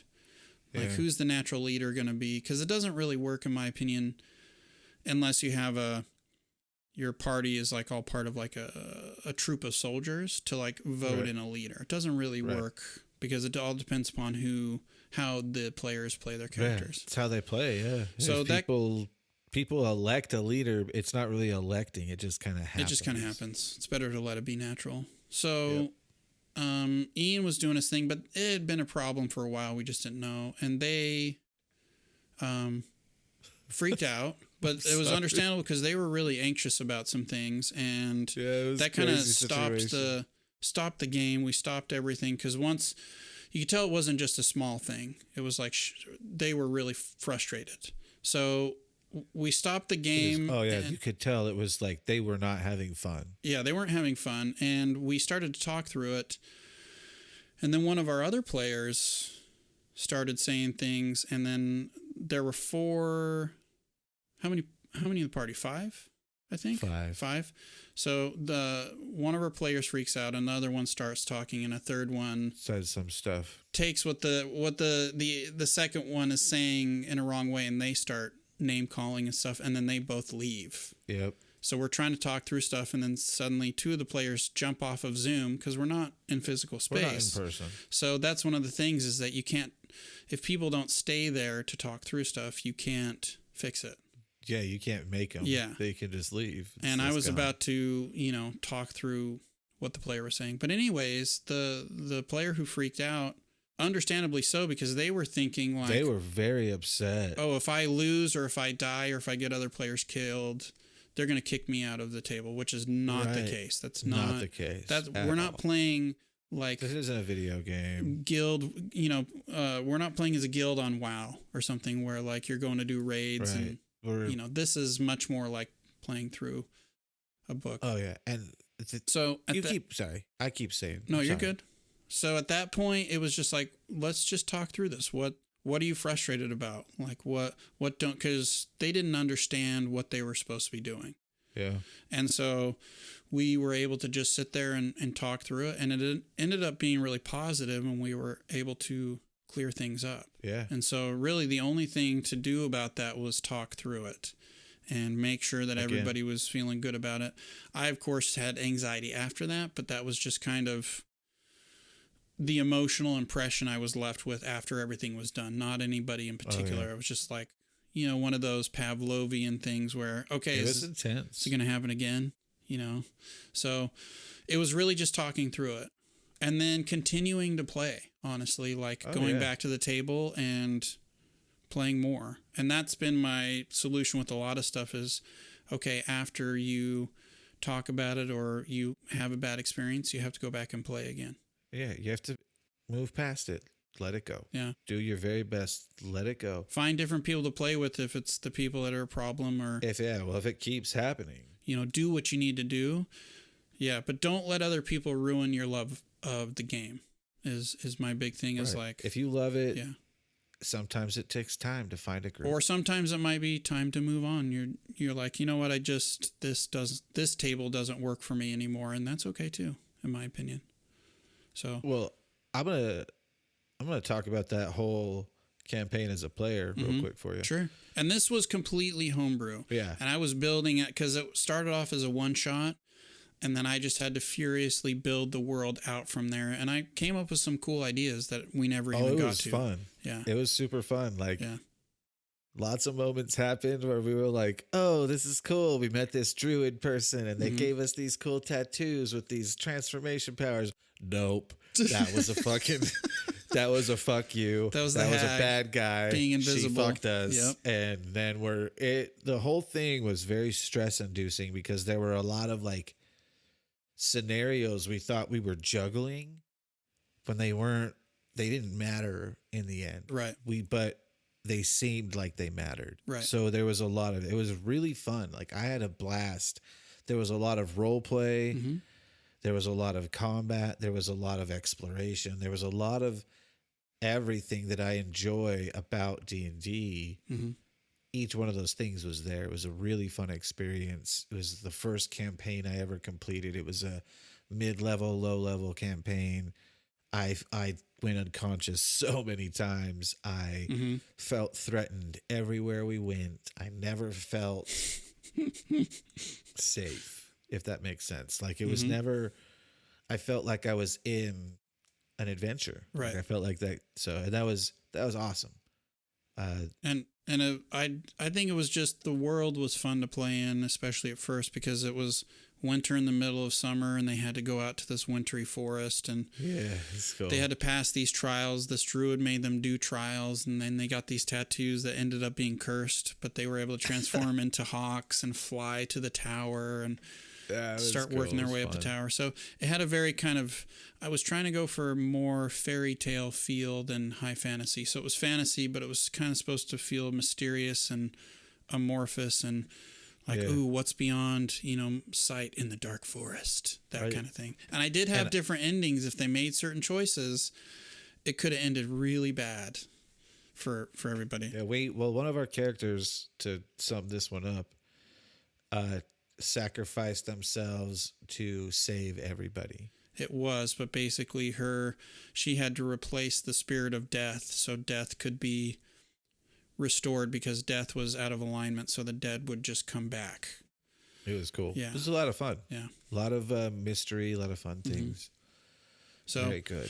So there were really hard aspects about it. And that one too, like we didn't all know each other really well. So one of the players was a friend or actually family member of somebody from the Conan campaign. And they wanted to play. And then another player was a friend of a friend that wanted to play. And so I'm sure that affects it too. You don't necessarily know, if you don't know people very well, when they say something, it may sound offhanded, but they're just being funny, but you don't know that or whatever it is, you know? So, and that was a lot of me. We're not going to go into it too much, but I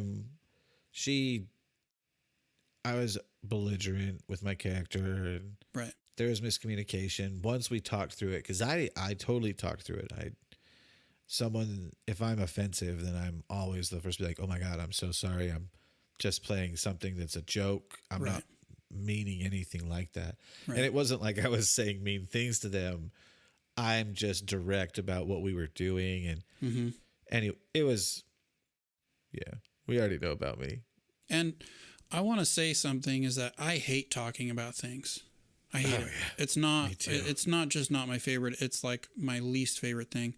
But I know a lot of times it's the only way to solve something. A lot of stuff is just like, you know what, I'm pissed about this and it's not going to matter later. So I'm not going to talk about that. If I'm just upset by something somebody did, but I know tomorrow it's not going to matter, I don't really feel like I need to say anything. It's going to make it more of an issue. Right. But if it's something big, hey, guess what? You have to talk about it and you'll feel better if you do. Right. So that's been my solution as somebody who doesn't like doing those things and also teaching people. It's all about like actually dealing with those things and talking about it and bringing it up and working through it. So that's been my solution for a lot of those negative things is like, talk about it or just let it go or find a different thing. Like the other one, I'm not going to really get into this, but D&D Celebration 2020. I played that. I paid the fee and jumped on there, and that was one of the worst D&D experiences I've ever had. Like I was really riding high, and that like stole the fire from it. It was really upsetting. But I just kept playing. Even though I was not feeling so happy about D&D for the next couple of months. Right. I was like, this is not, that really sucked, I just kept playing and kept going through it and you'll enjoy different things about the game. Sometimes it's reading the books. Sometimes it's playing. Sometimes it's like the cool monsters you fight or the role playing. Yeah. So you don't always have to like everything about the game, but you do have to keep playing. Even if you take a break, coming back, so after the big blowout with the Sunday campaign, I was like, look, you can always walk away, but if you're going to play at my table, you have to come back to the table, no pun intended, and we need to talk through stuff or I'm not going to let you play at my table. That's not going to work for me. So that's my solution as a DM is like, look, we talk about stuff. If something bothers you, you don't have to talk about it in front of everybody, but contact me, let me know. So we can make it a better experience for you. So that's how I've learned to deal with those kind of things. With that all being said, I hope y'all listeners are ready for a pretty long episode because I'm going. We're still going. I want to hear about. It's fine. Let's do it. I want to hear about Monday campaign. Okay, and we're gonna end with Forged. And then we can talk about Forged first. I'm cool with that. I think. Why don't you talk about Forged now? All right. Because I think that has some good learning experiences, and I think you had some frustrations you had to work through, and some illusions were shattered, which was good. And I'm going to say out front, I knew Ian was, let's say, biting off more than he could chew, but a lot of times I was very gentle with my stuff because I'm like, he needs to go through this. Like, me saying something isn't really going to... It's not going to really hit as deep as if he just goes into it and then he's like, oh... shit. So he told me about everything as he was going through it. Yeah. And so I was just like, yeah, do it. Just build the thing. I think it'll be great and you'll learn a lot.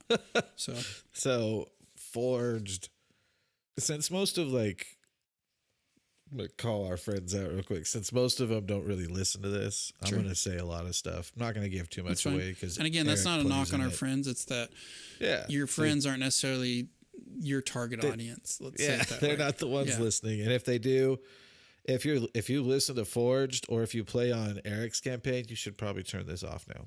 We're going to talk about some stuff. I mean, if you play, I'm not, for my Monday campaign, which is still going, I'm not going to reveal any secrets. Yeah, so. You might hear something accidentally from me. Okay. So if you're a Friday player, turn it off.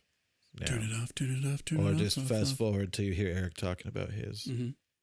There will be chapter markings, so you'll see where this part is over. Chapter it up, baby. Yeah. So Forged was initially... At least on YouTube, I should say that. If you're not listening on YouTube, I'm sorry. Yeah. If they did, I would put them in there, but there's no option for that. So if not, then go whatever. Go fuck yourself. I'm just kidding. Listen however you want. I don't care. Yeah. If you're listening at all, I'm just pretty stoked about it. It's pretty cool. Yeah, we thank you and we love you. I love it. So Forged started out being this kind of Destiny ripoff because I loved the idea of it, but I was like, let's take away their guns and give them swords. And you were like in the thick of playing Why can I not remember his name? The Warforged on the Sunday campaign. Well, yeah, that was a cool idea, but I was really Sarian. Yeah, I was really falling in love with the lore of Destiny. And I was like, God, this would make such a cool D&D campaign if you incorporated it and all of this cool ideas, space magic. And I was like, oh, Eric, listen to me blather on about this really grand idea. And he's like, do it, dude. You do it. I was like, I'm doing it. So then I posed to my Friday campaign buddies, all of the players you've heard about that we just talked about for Golden Fields, posed to them, hey, can I DM every fourth Friday on a campaign where you create crazy powerful characters and it's this crazy thing? And they all were like, hell yeah, dude. So I did it. And it was a lot of work. That was super complicated. And giving it to a bunch of players that were still pretty new, that weren't like DMs or anything. They were still like, just like, I just play, man. And give them this complicated thing that I think seems simple. It's not. It's not simple. Well, it's one thing to have it in your brain. It's another thing to explain it to somebody else too. Yep, absolutely. So I have all of them create mythic characters that are the equivalents of like the greatest hero ever on their world. So we have like our buddy Shay created like a Thundercat character with an alternate backstory that was exposed to gamma radiation. So he has like a Hulk feature. So that character's crazy. He has 2 character sheets for when he shifts and when he's his normal person. And he's crazy powerful.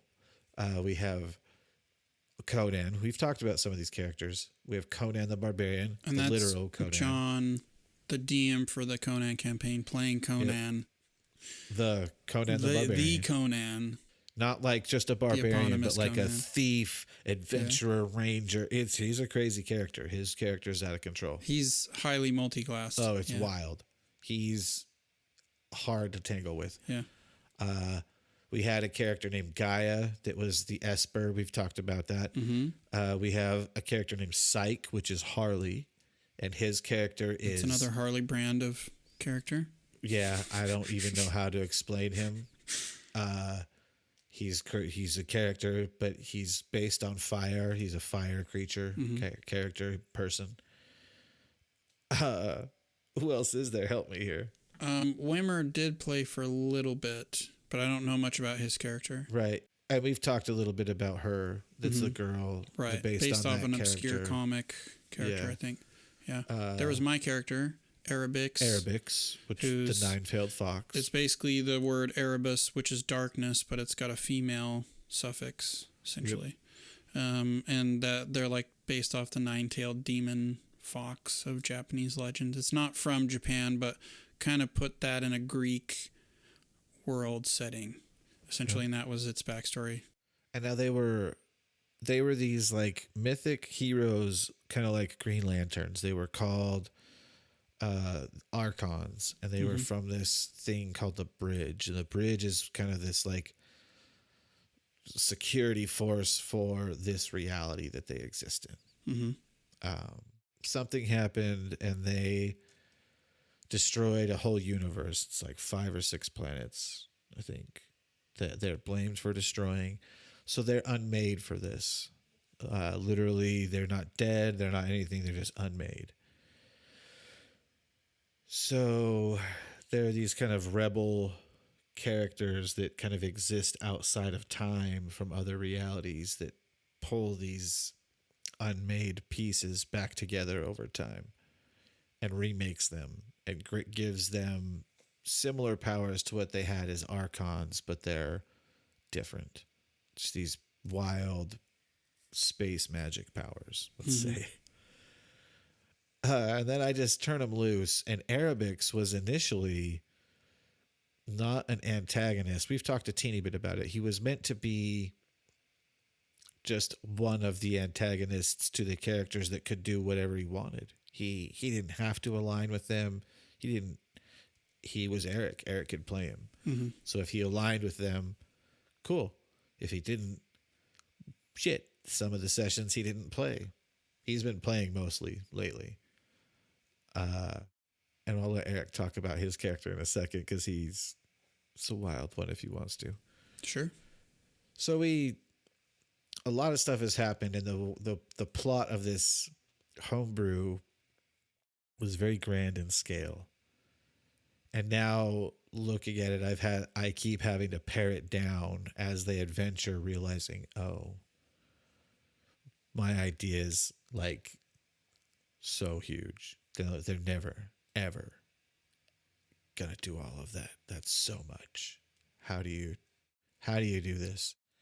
I learned a lot about and seeing my players play negative experiences as a DM. Right. When you're creating all of this as you go, you learn a lot about mistakes. You have these grand ideas and they're great. They're awesome. And then you start to apply them to the game. And you're like, yeah, the player's this. I want it to be like this, and I want to be like this. And then you set these characters loose in this world, and they piss everywhere. And they take shits everywhere. And I'm not meaning that literally. I'm just saying they do everything you don't want them to do. They're shitting on the rug and they're scooting their ass all over everything. You're like, holy shit, what the hell is happening? Mm-hmm. And so there was a lot of negative experiences as a DM, not in the game. People have had fun in my campaign for the most part. I know there are not even subtle, there are parts where I had to learn what would work and what wouldn't work. Mm-hmm. And the players may have suffered a little bit for that.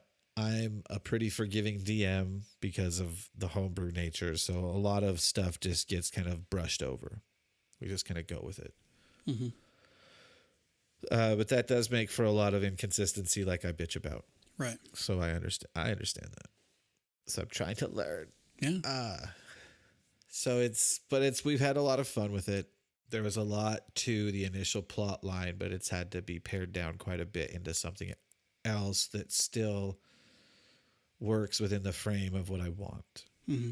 And the players and the way they play, I think this will be fun for them. Mm-hmm. So where we're at now, they've done a lot of stuff, and I'm not going to get into the whole where they've been and what they've done because it's just a bunch of stuff. But we lost one of the players, Gaia, Jerry. Mm-hmm. He shifted his character to the dude character. We've talked about it in the past episode where he has a bard character that's kind of their inspirational battle dude, and he's pretty badass. So they went up and fought one of the shadows of their characters that was created in this encounter they had, where everyone got a shadow made of them, and that shadow left. That's for a future thing. So they fought one of those, and this cube that seemed to be able to talk, that looked like just a cube, was speaking to them and apologized to them and said, I'm sorry it had to be this way, but you have to see this. I'm sorry. Kind of froze all of these mythic characters in something. And now the characters are playing through. If any of you have played Assassin's Creed, you go play your character is playing through memories. Mm-hmm. So I took that idea, again, stealing shit that I think is cool. That's what you do. So I took that idea. I was like, holy shit, you guys are going to play the memory of some other characters that experienced what you're being blamed for. They were there. They're in that universe that was destroyed. Mm-hmm. That the characters are blamed for. Now, since Eric is a character in this part, I'm not going to talk too much about what goes on, but I'm just saying that's fucking right. I'm just saying all of the characters are now playing a group of elves that are basically teenager, young adult age for elves, and they're these unique kind of like space void elves that are it's just kind of a weird place that they exist in. And depending on how they play this kind of open world that I've created for them now, because I really wanted to try DMing like a very classic like D&D adventure, like open world, there are towns, there's dungeons, there's a plot, there's different there's different rumors. I really wanted to create that classic D&D adventure within my thing, and I didn't know how to do that. So this is how I came up with the idea to do that. And within this adventure, they have a way of discovering story for where they are in their characters that are the mythic characters. So based on how they play the next sessions, I just hit my mic, sorry guys. Well, depend on what information they have to gather, what they gather, right, as these unique characters. Eric is a character named Vash, I believe. Yeah. Mm-hmm. You can tell me about anything you've experienced now as a player in my campaign. No, I think Forge has been super fun. Like you said, it was your learning experience for really homebrewing and seeing, okay, what's practical? Because some things are really cool, but to actually put them into practice is a lot of work, and you don't necessarily have the time. And I don't mean the time like at all, but like this is a game I'm playing every once in a while, and I need like a year to build this mechanic or something. So it was, there were some rough patches just in terms of like us knowing the system that you built on top of the system, like how light works. Yeah. But once we got that, for me, it was just like, oh, okay. So I can just use this to be creative. That's fun. So I had a lot of fun. And my character was just really, I was an agent of chaos, and I was very much like a ferret is how I thought of my character. Like something would take their attention. They'd be like, and they'd run over there and tackle that. Like I gave him kind of this flaw that he likes shiny things. So even if I'm like trying to kill somebody, if the party wants me to stop, all they have to do is flash a shiny light, like a laser pointer. They've had to use a laser pointer to distract them a bunch. And I just kind of came up with that. I'm like, that's funny. That's totally his type of character. And also he kind of his quasi NPC-ness. He's not really an NPC, but he knows a little more what's going on. He got released. Arabics has been revived for much longer than the rest of the party. So when they meet him post-resurrection, when we started, he's a little tweaked in the head. He's been around and he's been fiddling with things that you're not necessarily supposed to fiddle with. That's true.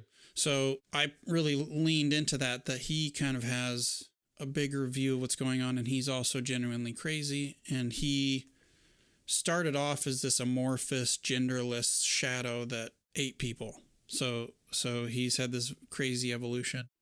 And then once we jumped into the dream sequence, which, by the way, for me always evokes that episode of Star Trek, The Next Generation, where that probe comes into the Enterprise and then beams light into Picard's head, and then he lives this whole life. Oh, yeah, dude, I know exactly. I love that episode. That's what we're doing right now reminds me of, is like this object shows up and goes, I love that. Beat, and then we're like, what? We're this now. Okay, let's go. Yeah. And that's, I got to say something to that real quick. That's totally, the idea of it comes from that type of thing. Mm-hmm. Yeah. So I love that it evokes that. I dig it. Yeah. Well, I love that trope, like kind of a life within a life, even though it's really just a memory, but you live through it. So at the end of the day, you have this whole memory set of another life. So is it really, is it artificial or is it real? Like it's a cool classic sci-fi question, So tell me about, I know we've only done one episode, but since we ended Storm King's Thunder, I am now the DM for Friday until we complete this thing to tell everybody. What was your experience like on that as that character? As the Vash character? Yeah. Oh, I mean, immediately once I knew, because I was like, all right, Ian's making the characters and this is a little dream sequence. Okay, fun. And then once I actually get to play the character and realize that, oh, this is kind of like anime high school. Like it's kind of overblown heroic fantasy, because we started in this memory where the place we're in is getting attacked. So the region of the world we're in is getting attacked, and the monsters are so big. It's such an epic level of combat that our school buildings, which are high rise, are falling apart. So the buildings are falling down, and here's my character Vash, who has a whip, like a chain whip, kind of like Belmont from Castlevania. So I immediately hooked into because I recently watched the Castlevania anime and I love Belmont. So I keyed into that. So I really leaned into Vash being like a young Belmont type of character in terms of like vibrant, vital, and he's a hero. He wants to save his friends. So I had tons of fun I love things that are utility. So like I have a weapon that I can also use to like climb up walls and do other things with. And I have plans to tweak it even more and do some cool things with it. But I had a surprising amount of fun. I immediately attached to that character, and I was like, as soon as I jumped in his skin, I was good to go. And I'm excited to play more. And Ian and I worked out his backstory, since as things are going along, we'll probably be in this part of the world more. Like that's kind of the plan, is to draw it out and have some fun. Right. And so he like grew up kind of as this gladiator, and he's used kind of the little special ability that they all have, which we were calling focus, to kind of rise up in the ranks. And then he got a scholarship to the school he's at and stuff. So I like the character. He's coming along. He's going to be fun to play. And I'm going to make him I'm going to play against the type I usually play, where he's really concerned about fairness and justice to the point of detriment. So because he came from such an unfair place, and I'm going to make him, because all the characters are elves, but I'm going to make him a nebula. So his skin looks like a nebula out in space, kind of purpley with stars, and he's kind of considered a half-breed. Again, I love half-breeds. So it'll be interesting to play that character, because I've never done a character that's minded in that way. So that'll be fun for me. I created the characters for everybody because they're not their own character. They're playing a memory that exists of these characters that they're playing. And they're all these like void elves is what I'm calling them. And there's a whole thing about it, but I'm not going to get into it because that'll reveal too much. We'll talk about it when it's done. And so, regardless, each characters kind of I created each character for each person to kind of like make them try something that's a little different than what they're normally used to, but still give it a little bit of a push to make it role play enough that they get to make their character. But also you're confined in this idea. Right. But it's pretty broad. And each character I've given some little kind of like his whip. I've given each person something that's unique for them to play with that could be potentially very fun, very role play. There's a lot of combat. I have a lot of like fun things planned for this whole thing. Right. So that's what Forged is right now. It's in the process of changing, I would say, into something else right now, and you may not even know completely what that is, but it's transforming from what it was. So when we go back to the main campaign, or we're out of this dream sequence, things will probably be a bit different. Very, very different. Yeah, which is cool. I'm excited to see what happens, for sure. Right, because that's technically chapter 3. Nice. So are we in chapter 2 right now? Yes. Nice. So it's kind of a 3-act. Yep. Nice. Very cool. Yeah, and I have it pretty much mapped out on how to get through the rest of like the campaign. The broad strokes. Oh yeah, I've got a lot of stuff cooking up for you that I think is going to be fun. Sweet. But that's that, and I want to let Eric talk about the Monday campaign. This is the campaign. It's the Monday campaign, as we call it, or the TPK campaign, which is total party kill. Nobody has died. Oh, actually, everybody's died in my campaign, but they didn't go away. Like I brought them back because it's part of it ended up being part of the campaign. Basically, the premise with this campaign was I was reading through the history, because it takes place in Faerun, but it's very homebrewed. It's not It's a much darker version of Faerun. And we started with the Dragon Heist Waterdeep official D&D campaign. So it's got a whole storyline, and I knew it was going to start there. Everybody knew it was going to take a turn. They didn't know what it was, but at some point that was just going to be our starting point. But as I was reading through, the deities and the gods. I don't even remember why. I think just getting ideas. And the over-god, as they call him, Ao, it's the word A and the word O, is kind of a dick. Like, he's not really involved. He's kind of just out in the distance, but anytime one of the gods does something he disapproves of, he comes down and punishes them. He slaps their pee-pee, takes their birthday away. Oh, my birthday. Or their GG if they don't have a pee-pee. Whatever you got. And I was like, Ao's a real dick. Like, what if he was gone? What if he was just gone one day? What would happen? And so that's been kind of my premise, is like, what happens if God is real? What happens when God disappears?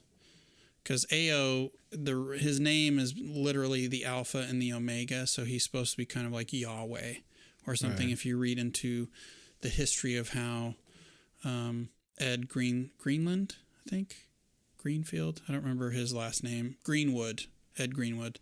Oh, I know that now. Yeah. He's the guy who created Forgotten Realms. That's kind of what he had in mind. Was Ao was kind of like, the god of gods. The father of gods. The father. So what happens if the father is real, and he disappears? Ooh. And I was like, well, everything would start to fall apart. It's kind of like the force. What if the strong force in science suddenly somebody flipped a switch and it turned off? Right? So in reality, probably everything would explode or implode instantly, but this was a slow burn, and I came up with this idea of a shadow of Ao existing, kind of like the yugas in Hindu mythology, where you have these ages, and you have kind of the age of creation, and everything's good, and then the circle starts to come to the bottom, and that's the Kali Yuga, or the destructive cycle. So I kind of created this inverse of Ao called Shoa-Asht. And again, I used kind of alphabetical symbolism that I can't reveal right now to most people. So that's where I started. And all the heroes, everybody just kind of made characters they wanted to make. So Jerry, who plays Tyne, made this character named Pitt, who's a halfling rogue. And we have a dwarf barbarian. The weird characters was I had two players separately who wanted to make turtles, which are just giant turtle people. So I had one that basically made Raphael from the Teenage Mutant Ninja Turtles. His name is Crimson. Yeah, he's so great. Yeah, that's played by Tim. He's awesome. He's so great. And then the other turtle is this super weird, kind of warlockish, very homebrewed turtle named Rist, and that's Rist, played by my friend Paul, who we've mentioned. Yeah, and then Lindsay, another player, she would play sometimes in the Conan campaign, and she was also in the Sunday campaign. So she would play various things. She made I think half-elf named Drea, who her character actually changed classes. So after some stuff happened, it kind of changed the characters a little bit. Yeah. So basically just started out as like, they just happened to kind of go all meet at Waterdeep at the same time. And I used to read I'd make flavor text where I'd write it I wanted it to feel like a novel. So it was kind of, the shadows seem like they're lengthening, and the darkness is deeper somehow, and just kind of foretelling that something dark lurks in the shadows. So they just went and, they met in the tavern, and they had to go find a missing person. And if you've read through the beginning of Waterdeep or played it, you know what I'm talking about. It's just we went straight for it. And if you find the person and you even remotely follow the quest, should take you like 1 or 2 sessions, you're awarded with a tavern that I think it's called the Troll Skull Manor, I think. But the players renamed it to Tavern Under the Bridge. So we did all that. And they got all excited. They're like, ooh, we're going to run a business and we're going to build this up and blah, blah, blah. And then they found a door in the basement that's not in the campaign, like proper. This is homebrew. And that door was just supposed to be there for a while. Like oh, that's weird. We can't get it open. It's locked, but we can't get it open. But Crimson wouldn't leave it alone. He kept rolling against it, and he rolled good enough that he revealed some secrets, and he found a bunch of papers that were just there and opened the door. And this door went into this essentially pocket dimension. The players I didn't really make it this specifically, but the players felt like it was kind of like the Upside Down from Stranger Things. Like it was this other place that was really dark. There were weird creatures like gibbering mouthers and aberrant creatures that you don't normally see. I want to mention too, while this was going on, there was some sort of like haunting situation happening upstairs in the tavern, which is kind of that's stuff from the DM's Guild that I pulled and started using more. And it was unrelated. It was unrelated. But the players were just associated it. What is happening in this tavern? It was amazing to watch. Yeah. Go on. They really conflated it, and I just let them think that. Like, because one had nothing to do with the other. They really didn't. It was just, I want to make this more fun. It'll be funner to have a little adventure in the tavern. It was grand. It was such a good treat to watch. So the pocket dimension, basically, and the characters know this, the players know this, the big bads who are coming into the story, they've been setting up these little pocket dimensions and basements all across Waterdeep to prepare for this invasion that's going to happen. So the characters just unwittingly stumble on one of the main ones where this was a derelict building. Nobody used it anymore. It had bad history, bad things had happened there. And another character that they never even met was kind of the bad guy's agent in the city, and he'd been using the tavern for like meetings and like a staging area. So they go in there. They ended up finding a cleric who was kind of beloved in the city, and they brought him down once they got the door open because it was like completely dark. There was a bad feeling to it, and as soon as he got there, he just gets, I think he tried to do an incantation or something, and then suddenly he was levitated off the ground and pulled into the doorway. So it's like, rah! And all the people are like, oh shit. And I think Wrist suddenly, just because they had started to suspect Wrist because he had actually had his background, he had dealings with this dark shadowy entity. He didn't know that it was bad, but all the party really suspected him, so they were trying to like tie him up interrogate him, and it was ridiculous. I might release some of the live play for that, because those conversations, like him being interrogated and him like slipping out of questions, and he had a really high charisma. He was rolling really good on like persuasion, and anyway, so it was a whole thing. So they end up deciding to rescue. Wrist just barrels in there. They ended up deciding to rescue him, and then they're in this dungeon for a couple of sessions. And I set up the whole thing. It took me probably 10 hours of like. So right after that, I discovered dynamic lighting, but I keyed every room. I did what I call an RBR, which is a room by room. So I'll describe what's in every room on a map I found, and I'll populate it with monsters and traps. And it takes forever. It's so much work. And then usually your players play like a quarter. They don't go into anything. 80% of it. It's like, oh. I know people are going to be listeners, if they're still listening at this point, are going to be like, yeah, that's what procedural's for. I know. Okay, this is just how I did it at the time. This was like a year and 3 months ago, something like that. And we actually started I'm not going to say what the date is, but we started the campaign on my birthday. It just worked out that way. I didn't plan it, but it just ended up being like, oh, okay, sweet, that'll be fun. And as they're searching through this dungeon, they can hear the screams of this cleric. And that's basically me being like, hey, you should hurry, because they're constantly trying to like go into other rooms and go like the opposite way. Out. Oh, it's so funny. And then they finally found, and it's pretty deep in this dungeon, they found the cleric. His name's Umelin, and he was being tortured by some shadowy figure, and that was Ian's NPC character that I'm letting him play, which is basically the villain that has a face. So he's the bad the Shoa-Asht is this deity that's kind of removed from the world at this point, but Longfist is like her general in the world. Yeah. And so he's been sitting in on every episode, and then suddenly he starts to speak, and everyone was like, what the fuck is happening? Yeah. So it was amazing. I was really nervous because I'm like, this could end the campaign. People could be really upset, or this could go really well, and it actually worked really well. Yeah, it was sick. So that was a big shock. And then after that thing, like, they got framed for Umelin's murder, and so because they basically they got his body, so they were frozen. It was this big thing we won't get into right now, but they were able to run out of the pocket dimension as it's caving in. They get back into the basement, the door closes, disappears, and then suddenly the city watch comes down to the basement, like, and they've got like his blood on their hands. And so after that, it's just been, they went to prison, you know, they were falsely in prison, they escape, and it's just carried on from there. But that campaign is really special to me because I just put a lot of emotion and thought, and so it's got a very dark, visceral feeling, and the characters never know. They're like, okay, what the fuck's gonna go wrong now? Like, it's awesome. So it's just really dark, and I have a whole plan, but basically the world is ending as they're trying to like stop.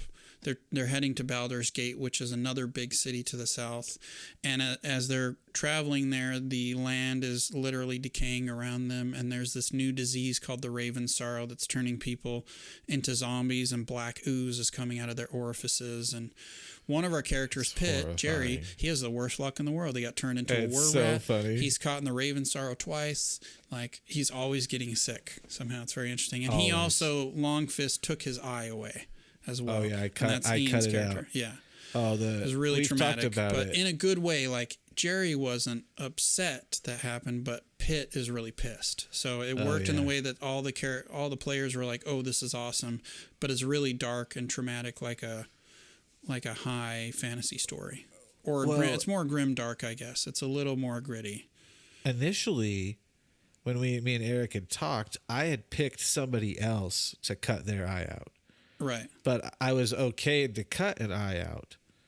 And I had to tamp it down because Ian wanted to go really big, and I was like, yeah, I was going to hurt a lot of them. No, it has to be something small, but something simple that feels like a violation, so they really hate you. Yeah, so Pitt kept trying to sass my character right when they were like interrupting my ceremony. So I carved his eye out, and then I placed an eyeball on our Cramdar is his name in the game. Yeah, John's character. He's the barbarian. I just placed it on him. It kind of was like all fucked up about it. Mm-hmm. And it had way more effect than even I thought it would. Yeah. It still affects them. Like, it's still, and again, I want to really divide it. Not the players. Everybody loves the game, but their characters, like, it had the intended effect, but way better. Oh, yeah. So they're heading to Baldur's Gate because basically Longfist is going to these rituals, and Shoa-Asht is a god of pain. So she was born of pain. She feeds on pain. So the more pain they can produce in the material plane, the more likely she is to manifest. So the characters are going through this world-ending environment. The stars are literally falling from the sky. The sky is becoming black. Everything's turning black. There are zombies. All the monsters are aberrant, or there's like raven folk are one of the main races working with Shoa-Asht. So there's certain creatures that I picked that kind of hail like, oh, God damn it. Like, this is part of the followers of the way followers. So they're trying to get to Baldur's Gate currently to stop this big ritual that's going to take place. And I have clocks that are counting down, and they're like in full hex mode. And I keep telling them, I'm like, you guys are running out of time. You don't know exactly how much, but you need to get there if you're gonna have any influence on this. So, and I have a way for it to end. I don't know necessarily that they'll win. Like, I've really set it up so that the odds are stacked against them, while they still have a choice, and there's still the possibility for them succeeding. And I made it so the solution is non-combat, which I thought was cool. The way for them to solve it is not necessarily them fighting a big monster. Yep. Because how do you fight the plague, or how do you fight a tidal wave? Yep. You have to do it some other way. I loved it. But I think my favorite just emergent thing was that since I was like, oh, the gods are all getting kidnapped. Like this is an over god or a shadowy. It's the inverse of Ao. And so all the characters rather, worship different deities, and they started getting what I call deific boons. So really cool power up things that only they have, because the god is like, I need your help. Things are fucked. And then now their gods are getting kidnapped. So basically through dreams, the god has placed the seed of themselves, or the seed of their creativity, within the heroes before they got kidnapped, because that stops Shoa-Asht's plan from really going forward. So now all the characters have these god seeds within them that if they die, like, it's over for that deity. Yep. So it's it's very high stakes in terms of the narrative and the world, and it's pretty special to me. So yeah, I love it. It's I play characters in combat sometimes if they're not Ian there will to fill play. in for people who can't show up, but I have GM access to the game, so like we'll be playing, and Eric will be like, Ian, play this character, and I'll sit up and I'll like grab the thing and pull it up, and I'll see everything that can be on the map. Not that is, that can be. And every time I'm like, oh man, how do I pretend not to know what's happening? Log in as a player. That's how you pretend. Well, and so what I do is I'm like, okay, who am I playing? I'm playing, it's mostly Cramdar that I play, sometimes Wrist, and I know both of those people pretty well. Cramdar, he's easy to play. Wrist, he's weird to play. There you go. So I just do weird things and I do wild things. And I set up most of my battles where I have an initial kind of enemy coming at you, and then most of the time I'll have a bunch of stuff waiting in the wings that's like, okay, for this battle there's these other things over here, but they don't necessarily come in. Or if you kill a bunch of the enemy right away, they have self-interest, they might run away, or different things will happen. So I will usually do battles in waves and potential waves. So if you ever look at my map and you see all the tokens on there that are ready to go if I need them, it's like, what are you doing? It's like, that's not all going to come in most likely. Oh, I figured that out after this, like the third time seeing it. I'm like, holy shit, what is that? Yeah. And then, oh, he didn't. Okay. And plus, I mean, I do a lot of stuff because there's no healer in the party. So they can use Healing Surge. They can go all in. So, for instance, Jerry's character Pitt in one of the last sessions, he went all in. So he spent his movement, his bonus action, and his action to do like a whirlwind attack against all these flocks of crows that were going around him. And he rolled well enough that I was like, yeah, you decimate all the crows. You're just like, what die? So they're able to do crazier, more heroic, cinematic type things. So I feel okay throwing some pretty crazy stuff at them because I know it's not really, they're going to be fine. Right. One of them might go unconscious or something, you know. And I also give the fighters, specifically if they're knocked unconscious and they stabilize, they have a chance to come back at one hit point. Yeah. So I gave them a little extra cool feature that magic users and other classes don't get. Oh, just hit my mic. Sorry. So that's that campaign. I could go into more detail, but I think that's enough. That's that's the setup and the flavor of it. Yeah, I think that's a good example of kind of everything that you hear us talking about, that you may hear us talking about. That's a good example of what all of those have been or are. If you have questions or if you want specifics or things like that, I mean, we're happy. Like I said, we're DMs. We're happy to talk about our own shit. Yeah. More. Like if you guys love hearing about the world and you're like, well, what do you do for this? Yeah. I don't know. Here, how about that? And if it inspires you, awesome. If it sucks, you don't have to tell me that, but I mean, you can. You can. If it sucks. Yeah, I mean, if you didn't like it, just don't be like we've said before. Just don't be a total dick about it. Yeah. But like if you're like, yeah, that's not really for me. That's totally fine. Cool, man. That's the point. That's cool. Do your own do your own thing, you know? Right. I will say I've used my campaigns to figure out how to do things, though, too. Like, for instance, the one shot with Ian, I wanted to know about prestidigitation, so I made sure I had the spell and could use it. Right now in the TPK campaign, the Monday campaign, I wanted to figure out hex crawling. So the characters getting right from Waterdeep to Baldur's Gate is a hex crawl right now. And it's really fun because it's a different way of playing and it's more procedural, and I'm building a lot of tables and rolling for weather and random encounters and things like that. So and again, that's what I did right now with Forged, is I really wanted to feel the experience of piloting almost a sandboxy type adventure. So I created that, and I found a way to incorporate that into the story that my people are playing already. And they're prepared for something like that because I told them, hey, things are about to change. And they're like, oh, crazy. And anyone that got to play that first session so far had a blast. Yeah, it was really fun. You know?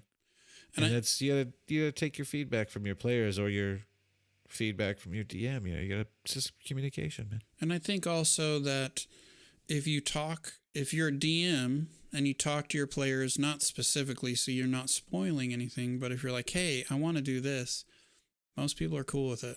If you keep it a secret and it seems completely out of the blue, at least me as a player, that's when I usually get upset because I'm like, there was no build up to this. Like, what does this have to do with anything? Even though maybe there's a plan behind the scenes. So setting your players up, just like if you're going to go see a movie, I know it's an action movie. Okay, cool. I know the ballpark that I'm in for. Right. You know, so. You know, you take me to the movie The Exceptional. It's not a movie. I'm just making something up. It's called The Exceptional, and you don't tell me what it is, and we sit down, and it's a, you know, historical documentary about this great librarian. Hey, man, I didn't know we were going to watch this. You know, or it's a blood-curdling B movie about aliens from the sewers. I don't fucking know, man. I think if it was titled Blood-Curdling B movie, you could probably tell, though. Right, but it was just called The Exceptional. That's if that was still the name, right? That was still the name. Right. And that's like, you got to, you know, communicate with your players, communicate with your DM about what's going on, and you'll have typically less negativity, less negative experiences. It doesn't mean it won't happen because that's part of this. It's part of social interaction. And communication that's really the foundation of this because we're telling stories through words. Yeah. So it's going to be messy, but you can hedge a lot of the negative messiness by being like, hey, this is kind of the ballpark that we're thinking of doing. That's why you hear DMs say, hey, before you really plan out your campaign, talk to the players who are going to play in it and say, this is what I'd like to do. Is everybody cool with that? Are you all interested in playing that style of campaign? What do you like about RPGs? Like, I know Pruitt actually does a survey before his campaigns just to be like, that's awesome. Hey, what's your favorite movie? What genres do you like? Because then he can cater to those players and there's an open dialogue, you know? Yeah. So, and that's really what it comes down to, everybody. It does. Communication. So with frustrating situations, that's probably the biggest one, I would say, just to wrap this up. Yeah, that's what I'm saying. Like that really is what it comes down to. When you butt up against those hard problems, it's all about, got to talk about it. You know, talk about it. And if you can't at the moment, you should be like, hey, I'll come back. I will. Right. Just let them know you will. Hey, I'm really frustrated. Let me cool down for a few days and then let's talk about it. Yeah. Yeah. That's still communicating though. You're still saying, hey, yeah, I will talk with you, but right now I can't. Yeah. That for me, that's completely acceptable. And, you know, to kind of say, I think this is a dumb question, but let's end with this. What real world value does D&D have? You could say that D&D is a great forum to build communication skills if you treat it as such. Yeah. Not everybody is going to, but use it as a way to become a better talker and a better relayer of ideas. You can use that skill in all of life. Oh yeah. You know? It's awesome. So, well, I think that's a good place to stop. This is, like we said, DMs love to talk about their campaign worlds, and I think this is our longest episode now. You wanted it. There you You go. asked for it. If you are here, I got something to say. We're proud of you. Oh, and stay sweaty. Stay sweaty.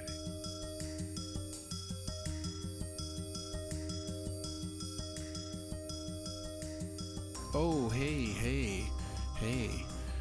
Listeners, you've made it to the end.